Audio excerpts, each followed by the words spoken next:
Hi, everybody. I want to welcome you to another edition of Life Group Live, along with my sidekick, co-host. Sidekick? I don't know. Okay. I was just trying to come up with something there. Your compadre, your Compadre, amigo. there we go. There are Yeah. lots of things. As long as we just avoid English, Yeah. you've come up with good ones. Well, and then today, now I don't know when you're going to be watching this. Who knows? It might be like years from now, but today is Travis's birthday. It is. So does that mean that I have to be a little bit softer on the questioning today, or No. Okay. No, why would you Okay. change anything Well, up from normal? Well, no, actually it should get harder because there's that saying that you're another year older and another year wiser. Well, I'm another year So- older.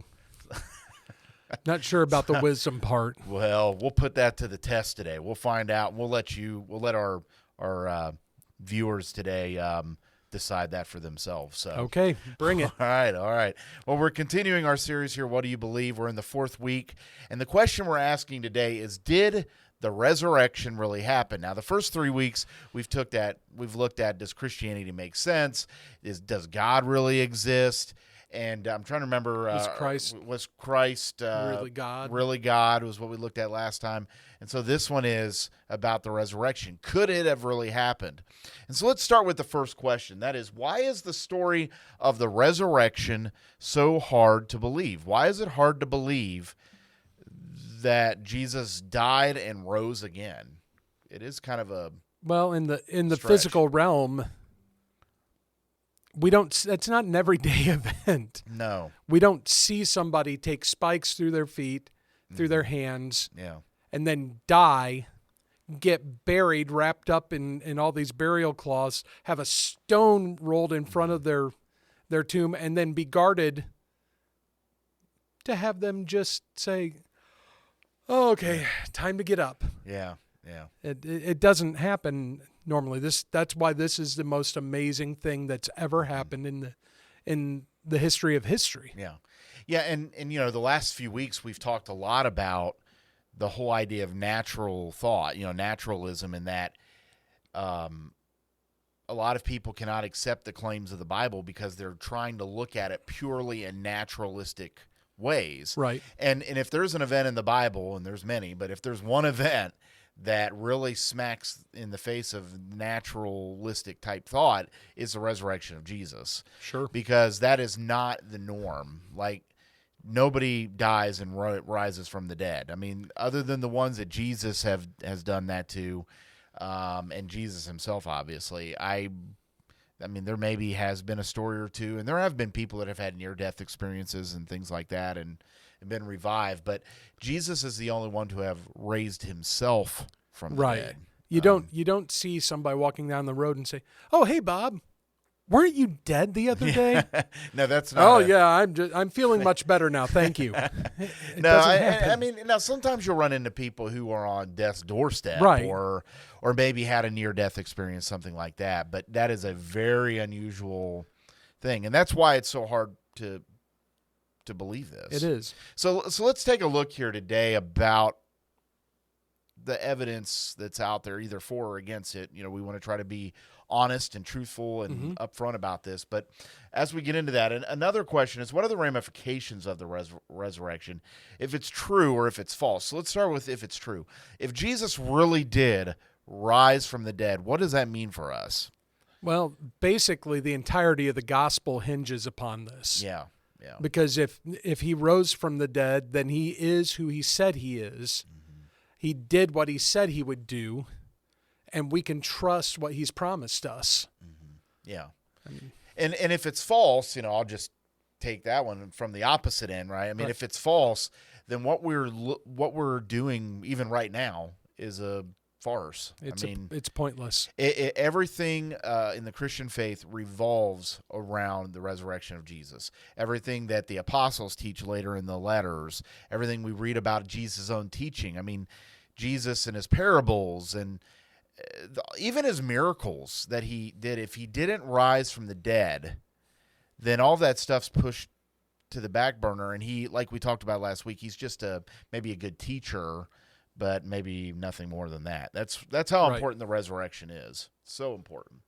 So what stands out to you the most in the resurrection story, and what are some things in the story that really seem impossible?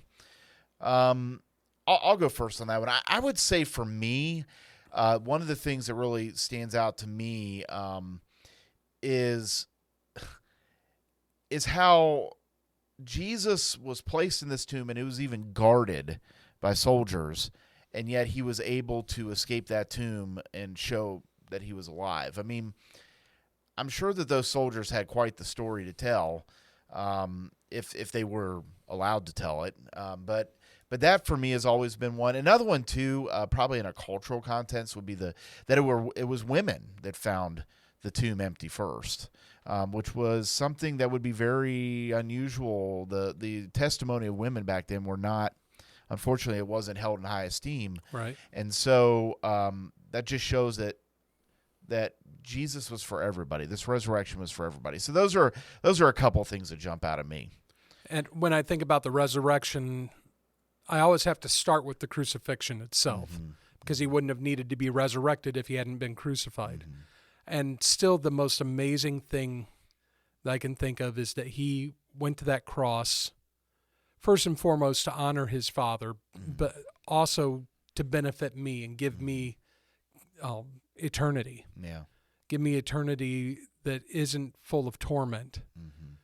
And so that to me is still the singular most amazing thing about the resurrection, tied into the crucifixion. You mentioned the guards. There's nothing really written about the guards in Scripture, but knowing what we know about the Roman Empire and such, I wouldn't be surprised if those guards were executed in short order because they failed at their task, even though they had no way of succeeding. Yeah. They were playing a game by different rules. Yeah. And Yeah, so- there's so many different elements to the resurrection. I'm thinking primarily just around the actual event of the resurrection itself, but of course we know Jesus made appearances to a lot of people over 40 days, and there was a lot of just interesting things that happened as a result of his resurrection. So let's get into this and look at the evidence, and let's ask this first: is if this whole thing is true, if it is true. If Jesus really did rise from the dead, there are some things that we take from that. And I want to read from 1 Corinthians 15. It says, "And if Christ has not been raised, our preaching is useless, and so is your faith." So again, Paul made it obvious, like we mentioned a minute ago, if he didn't rise from the dead, this whole thing's a farce. So that's why this it's so important for this to be true for us to maintain our integrity as Christians in our faith as Christians. So let's go ahead and keep looking here. So there are many profound questions that rely on the resurrection. What are a few of them? What are a few of the questions that rely on the resurrection? You mentioned one of them is that Jesus died on the cross for our sin. He had to show that was a legitimate sacrifice through his resurrection. If he had just died like everybody else, it would be a lot harder to try to make that argument that his death meant something. Well, and along those same lines, he had to show that he died, that he didn't just kind of pass out or something along those lines. Yeah, he had to have died. When we look at the Apostles' Creed, he descended into hell. He didn't just fall asleep for a couple of days. He went and won the war in hell and rose again with our eternity securely in his hand. Yeah. So and again, it's not just if he did die, but what if it's not? What if it's not true that he resurrected? See, some of the biggest attacks against Christianity have usually focused on the resurrection of Jesus, and understandably so, because it sits at the very center of our faith. right. I mean, and so I would understand why people would look at that. So if the resurrection did not take place, then again, we, and along with millions and even billions throughout history, have lived a lie. That's why this is so, so important. That's why maybe out of all of our series, I mean, this is right up there. Okay. Sure. So if tomorrow, let's ask this, if tomorrow someone on the news announced that they had conclusive evidence that proves that Jesus did not raise from the dead, what would your reaction be? My first initial gut level reaction would be, I don't believe it. It's fake news. Mm-hmm. But then I would say, okay, let's see it. Prove it to me. Mm-hmm. And I don't know that you could. Yeah, this question is kind of one of those hypothetical. Like, how would that? Because again, we're talking about natural versus spiritual, and some people want it to just be natural, but there's a spiritual aspect that's involved in this as well. And obviously, the resurrection is a natural event; it wasn't just a spiritual event. And how would you prove that it didn't happen 2,000 years later? Yeah. But I get what you're saying from a hypothetical. Yeah. Well, and I think it would be important if let's just say that could happen. Let's just play devil's advocate, right? I mean, if that really did happen, it would require us as Christians to have integrity, I think. I mean, if it's proven, if it's absolutely without any doubt, here they found Jesus' body, they've got stuff that says that he was born of Mary. I mean, all these things, there'd have to be a lot of things, but we'd have to have enough integrity to say, okay, what's this, we can't just keep living a lie. Right. So we have to, and I think that's really what this whole series we're doing here with you through Life Group Live. What do you believe? We want to have integrity in this. Absolutely. Unfortunately, I think Christians sometimes don't, we talked about this, I think, the first week. Some people say when they're asked, why do you believe what you believe? Well, I don't know. I just do. That is not integrity right there. The God in whom I have faith can stand up to a challenge. Yeah. And I'm absolutely confident in that. That's where my faith lies, is in his ability to withstand even the strongest challengers. Yeah. All right, well, let's consider some things here. Let's consider this for a little bit. So, historically, there's no doubt that something happened, okay? Because we see the result of that. We see the result of that, the creation of the church. Something happened on that Passover Sunday, okay? I mean, something happened. Jesus died. There's no doubt because of what came forth from that. We see pretty much everything in the rest of the New Testament that came afterward shows that. The church grew, people came to faith, and here we are 2,000 years later, on the pretty much the exact opposite side of the world. And we still have our faith built in that. Yeah. I mean, so something happened. The question is, what happened? And how realistic did it really take place? So here's a few things to keep in mind. So we worship on Sunday. Worship for most churches is on Sunday. Remember, when the Jews would worship, whenever they would meet for synagogue, it was always on Friday. They would have their Friday, their day of rest. So what the church did, the church was extremely Jewish at its start. It was all Jewish practically. And then eventually there started to be more Gentiles, and now it's primarily Gentile all these years later. But the church started off Jewish. So at first, they practiced a lot of the Jewish practices. Thus, you would do something on Friday. That would probably be where they would start. But the church started doing worship on Sundays.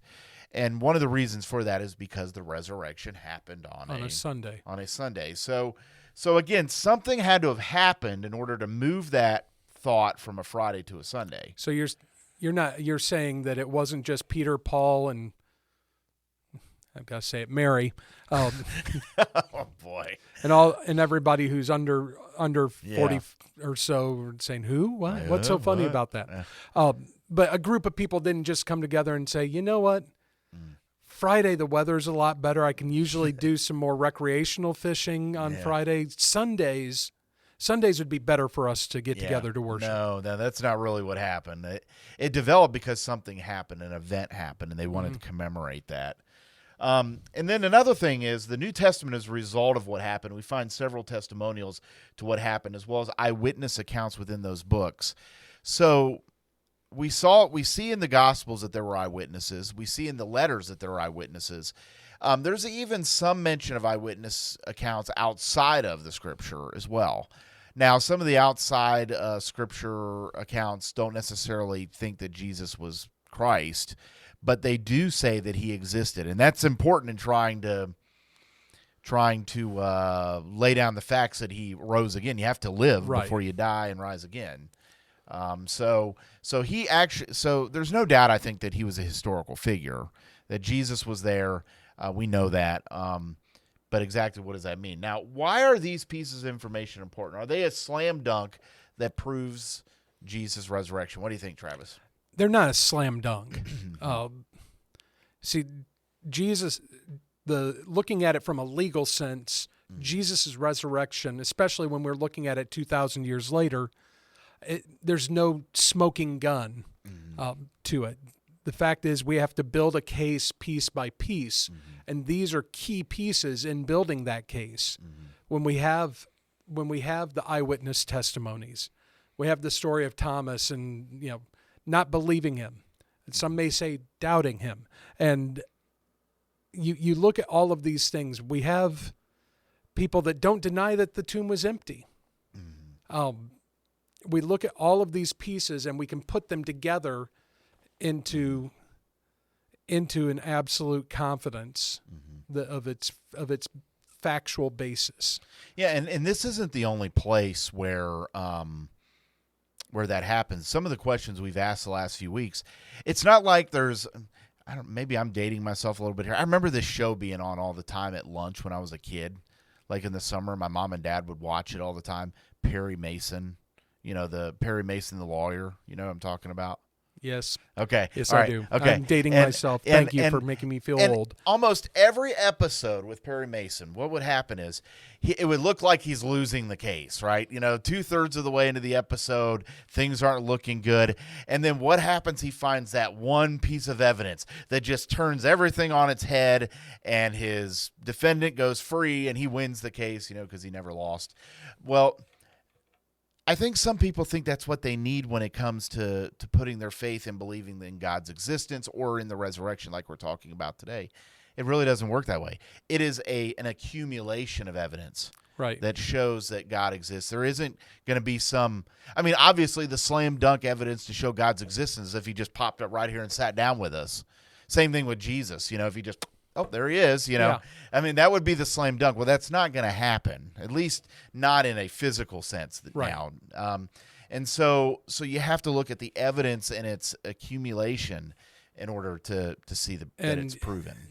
And there is a mountain of evidence here to prove his existence. Yeah. Well, let's jump into that. So the empty tomb, let's get into some explanations. Oh, some of these are fun. Yeah, some of these are interesting. All right. So through the years, there's been a lot of theories that's been thrown out there about what really happened at the resurrection of Jesus. The first one here is this one, is that some people have claimed that the disciples stole the body. So, Peter and John and Andrew, some of these disciples, right? They were the first to go, and they pulled Jesus out of the tomb, and then they said, "Hey, everybody, Jesus has rose from the dead." This is the earliest theory. If you look in Matthew chapter 28, it mentions this. Some of the Jewish leaders thought that the disciples might steal the body. So what did they do? They posted guards at the tomb. Okay, which again, that's one of the pieces that would tell us that this theory probably doesn't hold much weight. Yeah,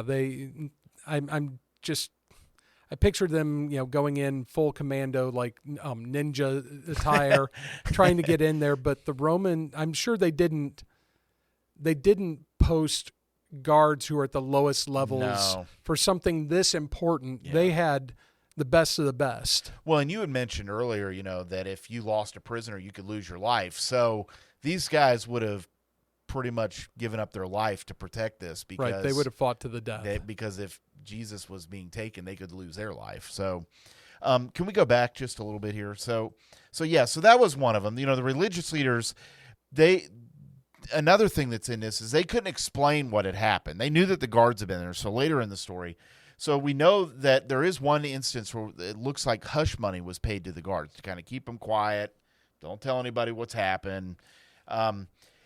Again, something else too that's a problem with this. Let's say Jesus' body was stolen. Can you imagine the amount of people that would have to be involved in keeping that secret? Right. It would. I mean, that would be a conspiracy. yeah. Like no other. Yeah. And to keep it a secret, for thousands of years now. Yeah, and something else, and we might be talking about this here in a bit, but I'll just go ahead and say it. Something else too is, remember, all these disciples, even Judas, but it was for a different reason. All of them died for their faith. Would you die for a lie? I mean, and not just one person. It was 11, and if you want to include Paul in there, 12 people died because they believed that Jesus resurrected from the dead. You might get one or two that might die because they want to try to prove a point, but really all 12. And not just those 12. There were others, I'm sure, as well that saw Jesus and died for their faith as well. So that would be really, really hard. And it would be. Yeah. I mean, would I go and die for a lie? I don't think I would. Well, again, we look at this from building a case. If somebody's trying to build the case that the body was stolen, there are lots and lots of missing bricks in that, and that's not going to stand over the test of time. Yeah, and one other thing that's in this too is that Jewish custom really had this thing about dead bodies. They were unclean. You didn't touch them. You didn't. And so we see here that would require the disciples to go against their long-held Jewish beliefs to go pick up a dead body and move it around and hide it. I think that's a lesser strength of arguing against this, but it's there. It's another piece of evidence. Right. Yeah. So do you think we'll ask this question for this one. Do you think that the stolen body theory is a good theory? No. No. And we pointed out why. Yeah. I mean, it's taken us. We're simple men. We're not ecclesiastical attorneys. No. They are, and we could still poke holes in it. Yeah. From the start. Mm-hmm. All right. Well, let's look at the next theory. So the next theory is that it was the Jewish or Roman authorities who moved the body, so not the disciples. But the biggest question is, why would you do that? Like, why would they want to move the body? There's no good reason. And again, when we would look at the Jewish authorities, why would they touch a dead body? Yeah. Also, by moving the body, that just plays into Jesus' hands. If his resurrection's not true, you've given his followers everything they need. And if, let's say they did take it, and his followers were claiming he's been resurrected, why would they not parade that body out then to show everybody that no, he really is dead? Yeah, that would have been the Perry Mason moment. Mm-hmm. I mean, they would have brought it out and said, "Well, you think he's alive? Well, look, here he is." And everybody would, and then Christianity would have just died right there. Right. I mean, so yeah, and we just touched on the rest of this here. Yeah, I mean, they would have let the word out if that was happening. All right, here's the next one. So we've talked about maybe the disciples stolen. Doesn't make much sense. What about the leaders? Doesn't make much sense there either. Here's the third theory. It's the wrong tomb theory. So this... Blame it on the women. That's just... Yeah, that's kind of what it is. That's ridiculous. This theory states that the women and subsequent others went to the wrong tomb, which was empty. So again... Let's just say for a minute, okay, yeah, they went to the wrong tomb. Then why didn't the enemies of Jesus go to the right tomb then? Right. Why didn't they say, hey, it was kind of dark. You went to the wrong place. Look here, and oh, look, Jesus is still there. And why were there guards at the wrong tomb? Yeah. That I think this may be the silliest. Yeah. Well, and remember, he was buried in Joseph of Arimathea's tomb. So Joseph of Arimathea would have known. Yeah. Like that, yeah. He would have been, whoa. Look over there. Yeah. That's my tomb. Yeah. So this, I agree. I mean, I think this wrong tomb theory is probably the biggest one of all. But what would be a motive behind presenting this theory? Why would somebody try to use this theory that it was the wrong tomb? The only thing I can think of, I mean, all of these theories are based on one motive, and that's to disprove his resurrection. The only reason I can think of somebody coming up with this is just kind of desperation. You're at the point that's saying, oh, no, it can't be that. No. They went to the wrong tomb. Yeah. Something else, too, in this that I think has really – I'm kind of a historian. I like history, reading – I like reading about different eras and all that. And one of the things that has really frustrated me today in our current era, in our current age, is how often we get this idea that when people today, they look back on our ancestors like they're idiots. Like they didn't know what they were doing. And really this wrong tomb theory to me kind of says that. It's like that they weren't very smart, so they didn't really know which tomb it is. And that really bugs me because our ancestors were smart people. Yeah, they now, were. Yeah, they didn't have all the knowledge necessarily that we have today because it's accumulated over the centuries, right? But they were smart. They lived a lot of the knowledge that we have today. Exactly. And we wouldn't have the knowledge. We wouldn't have the technology. We wouldn't have anything that we have today if not for the steps that they took. Absolutely. And 500 years from now, same thing. They will look back on us as being idiots. Yeah. Well, and I in hope some not. cases, I hope not. Maybe by then they'll wise up and realize that their ancestors weren't idiots. But especially our generation. Well, yeah, and really, this is a newer thing. Like when you look back historically, I would say up until 200 or 300 years ago, and maybe even less than, maybe within the last 100 years, people were looked up to from the past. They were, but for whatever reason, now we think we know it all. So when I see this, that's just something that I think of. Sure. All right, here's the fourth one, and I would say out of the four, this might be the strongest one, but there's holes in this too. All right, so that is the swoon theory, and this idea is that Jesus did not really die; he just passed out from the loss of blood and fatigue. Now, let's just stop there for a second. Yeah. I mean, if somebody loses a lot of blood and they're tired, what do people tend to do? They pass out. They pass out, all right? But there's problems with this, and one of them is that this is a new theory. This wasn't even suggested into the last couple hundred years. And so the question is, could Jesus have survived after his crucifixion without food and water for 3 days if he had lost all this blood? Especially, he's had the sword, he's had his side pierced. Yeah. And that's just exacerbated the loss of fluids. Yeah. From him, then go in and get wrapped up in what's estimated to be around 75 pounds of burial clothes and left in a damp, cold, dark tomb for 3 days. I don't know that a healthy person would survive that. Well, if you wrapped him up and laid him there for 3 days, I mean. Then he had the power, he had the strength to rise up, get out of all those clothes, and push the stone to the side. Yeah. And do that in a way that he could sneak by the guards. Not to mention that he's doing that on feet that have had nails driven through, and pushing that with hands that have had nails driven through. And he had been beaten before he had been put on the cross. I mean, it's not. It's not plausible. No. And that's kind of what some of these things are. He was trapped up in 75 pounds of garments. He could have moved this. Could he have moved the stone, which was probably around a ton?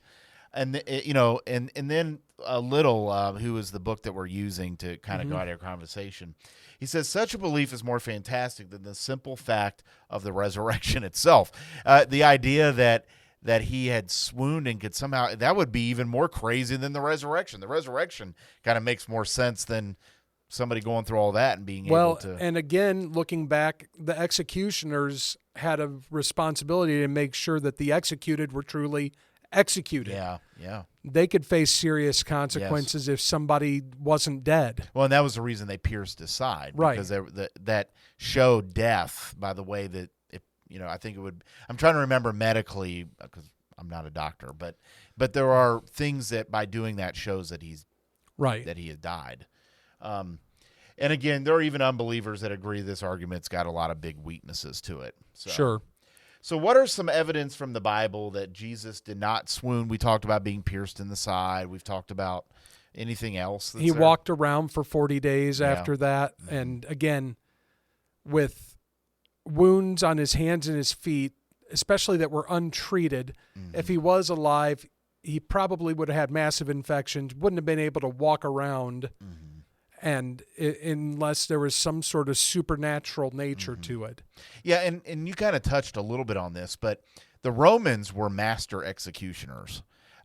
They would crucify people day in and day out outside Jerusalem. I mean, there's stories that I've read of just the number of people that they would execute. It was just unbelievable how many people would be executed. So they would know when somebody's dead. Right. They would know that. They've done it enough. You weren't going to fake them out. No.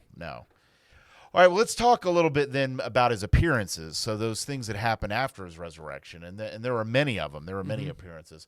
Jesus appeared as recorded. Now, again, that's just what's recorded, at least 10 times. And when Jesus did appear to people, he didn't just appear to a few. He appeared to individuals, groups, and we know he even appeared to hundreds of people. Now, why is that important? Why do you think that's important? That provides us with eyewitness accounts of him walking around and being among people after his death. Yeah.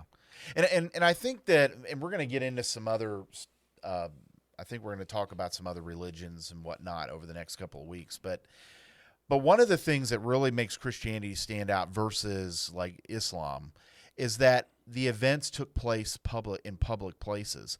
You know, Muhammad, when he supposedly received his teachings, it was in private. It was with him and an angel that nobody else saw. Right. So there's no verification that's there. You just got to go by his word. Same thing with Joseph Smith when it comes to Mormonism. He received the golden tablets, but nobody else saw the golden tablets. You know, it was just him. And so that is what the beauty of this is that when Jesus resurrected, other people saw him. Right. It wasn't just to his disciples. No. He appeared in different settings as well. Of course, we know the garden tomb, but he appeared on the upper room. He appeared on a road. So it wasn't like, you know, he just stayed at the tomb and that's the only place you could see him. He appeared in different places, which showed, again, his power and his might. Now, there are some explanations about his appearances, okay? So just as people have tried to make explanations as to his resurrection, they are also trying to explain these appearances, and they were equally as flawed. Yes, yeah. So let's talk about the first one.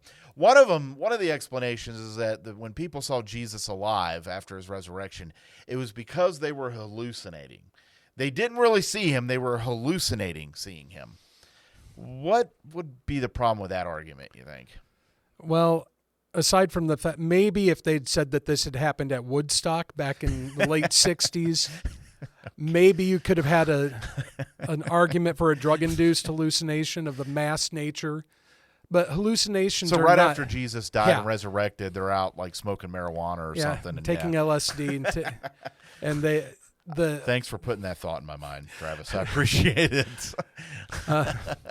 I'll take ownership for that. You can send your complaints to Travis is questionable at CCCC.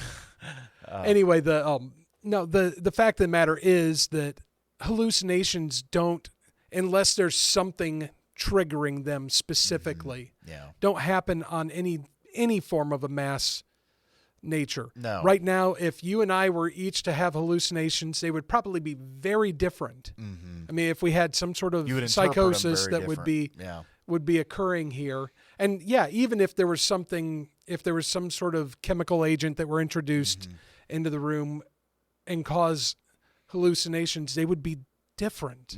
Yeah, they wouldn't match up. And then the odds of, so it would be crazy odds for both of us to have an hallucination at the same time.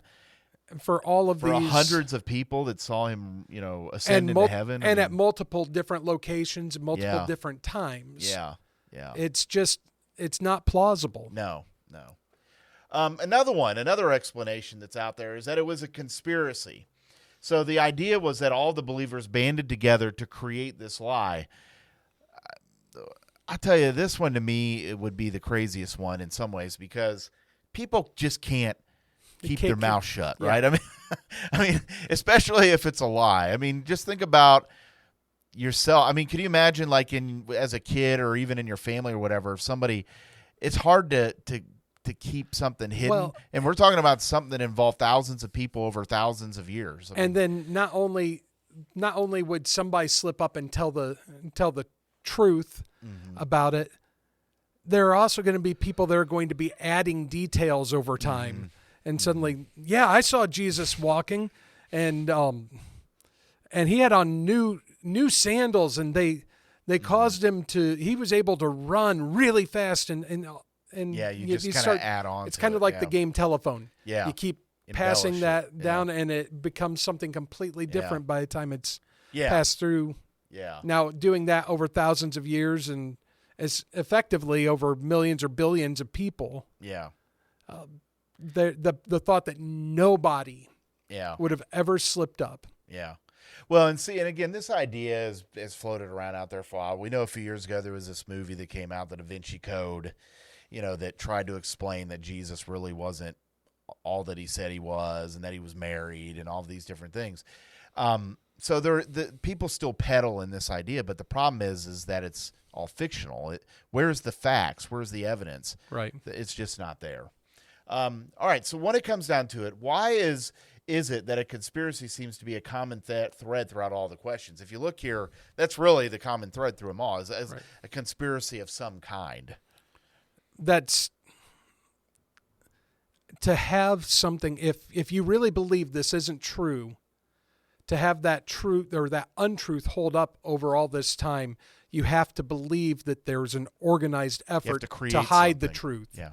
And even though that is less plausible than the truth being the truth. Well, and even today, I mean, here in the assassination of JFK, right? There are all kinds of conspiracy theories that are out there about that. I hadn't heard any of that.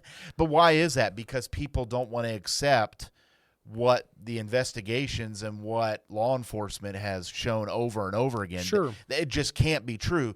So what do I have to do? Because I don't like that, I have to create my own narrative. Well, we go back any time through history, any major Yeah. event there.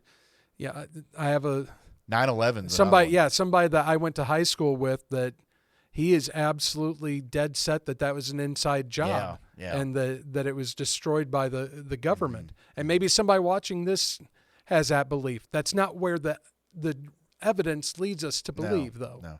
No, it's that the evidence in proving that is a whole lot harder than what's there. Right. And I think this is the same with Jesus' resurrection. There's a whole lot more evidence that's there to prove that he did resurrect than to say that he didn't. Right. So what do you have to do? You have to what do conspiracies do? They fill in holes. That's what they do. Right. Like they say this happened and this happened. Well, in here something had to happen. Yeah, This so- is what I think happened. Yeah, and but it's not usually backed up by facts. Right. And that's kind of what's going on. Again, if you come down to it, they didn't want to believe it. Right. That's why conspiracies are created, because you don't want to believe that truth. And so that's what I think is going on here. Well, some other things too we have to remember about this. So that there was this grand conspiracy. There's some actions that are contained in the Bible that show that this couldn't have been a conspiracy. Like for instance, Mary came to the tomb with spices in her hand on Easter morning. Why would she do that if she thought Jesus was dead? You're not going to come put spices on a guy that's alive. Right. She thought he would still be dead. So that screams against. That just speaks volumes against. Well, then a conspiracy. then of you some have the kind. disciples and their reaction when she came to tell them They were that shocked, he's alive. Yeah, they were like, "What?" No, and they had to go look for themselves. Right. And that's the next one.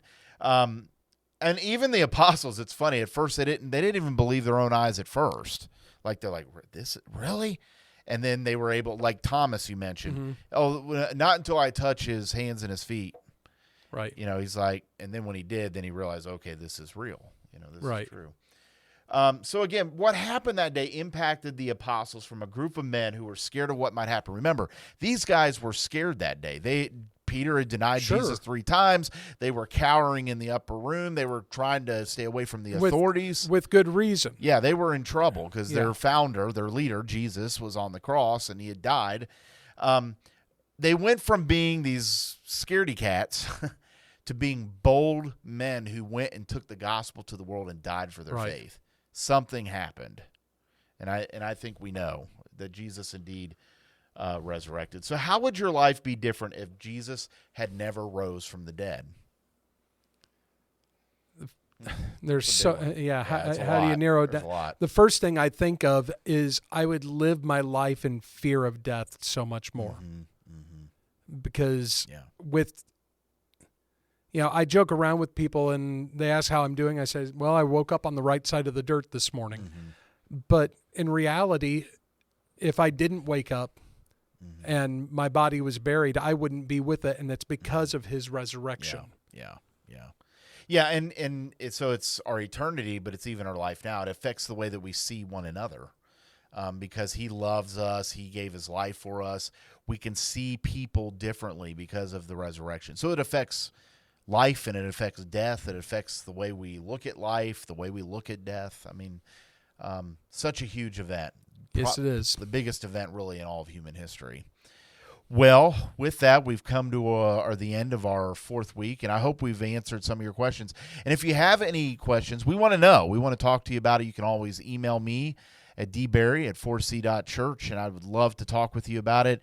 And until next time, looking forward to seeing you in our next edition. But until then, have a great week.